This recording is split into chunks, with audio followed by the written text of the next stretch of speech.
feel very fortunate to have had the opportunity of interviewing my very close friend, author, and illustrator, Sujean Rim. She told me a little bit of how her fashion background led her into fulfilling her true passion and dream, which is writing and illustrating children's books. A passion can lead the way to fulfilling your dream. This is her story. Well, first, I'm a mom, and that's kind of changed my whole life.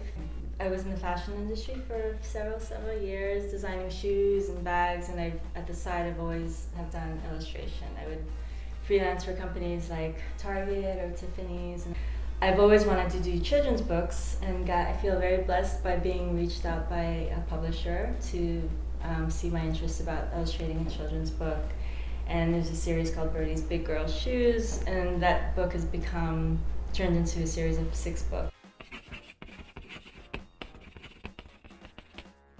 So simple. I guess I need to try myself because. And so, how did this love for fashion and drawing become a business? Or, I mean, who discovered you? How did you put your work out there? I knew from a young age that I wanted to do something in that world, and eventually my focus was fashion. So I went to Parsons School of Design, and my first job out of school was helping a design director for men's, which I didn't study for, but it was a job. It was like magic. I got a phone call from Barney's, New York, asking if I would be up for illustrating a Chanel ad for the New York Times. Wow. I still couldn't believe it. And then from there, I would say I would just do these freelance projects. In 2007, Little Brown, my publisher, they called me just thinking I would be an illustrator for children's books, just seeing if I had the interest. Mm-hmm. And they had no idea that I not only had the interest, like it was like a dream.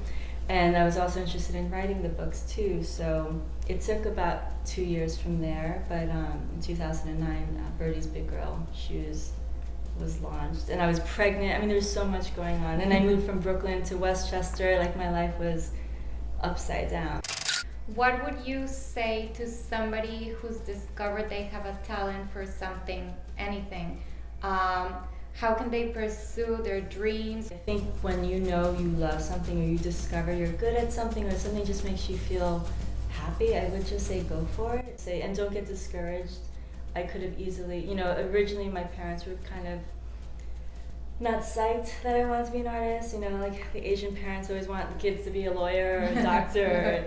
So they were a little hesitant, but I think they knew and they could see in me it was a passion. I remember one teacher, I think I was probably in high school, she told me I could probably never be a fashion designer because it was so competitive. I don't think she was trying to be mean, but she was, I think that's, so if I had listened to her, I don't know, yeah, you just have to believe in yourself. They're always skinny, like it's my fantasy, so I'm every girl.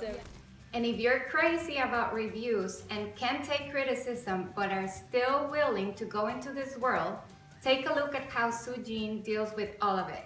I've learned to just stop reading reviews because they could really devastate you. I mean, they could really bring you down and make you doubt yourself. And some people are just mean, and some people just don't like the book, which is totally fine. But I've read some reviews how, they don't like how the Birdie's mom is skinny. It doesn't give a good message that women.